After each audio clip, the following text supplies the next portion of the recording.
आप सभी को मेरे वीडियो में स्वागत है। आप लोग कैसे हैं? आशा करती हूँ आप सब अच्छे होंगे और मैं भी अच्छी हूँ। रोजाना की तरह आज भी मैं एक न्यू मेहंदी डिजाइन लेकर आई हूँ।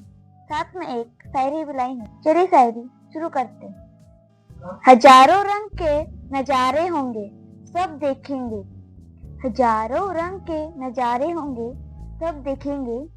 जब रचेगी मेहंदी हाथों में, नजारे छोड़ सब मेहंदी देखेंगे। बातों बातों में सब कह दिया, कभी शायरी तो कभी मेहंदी बना लिया। सबको शुक्रिया जिसने जबार्ट को सब्सक्राइब कर लिया। आप लोग वीडियो में बने रहे। वीडियो अच्छे लगे तो लाइक, कमेंट, सब्सक्राइब जरूर कीजिएगा। Thank you.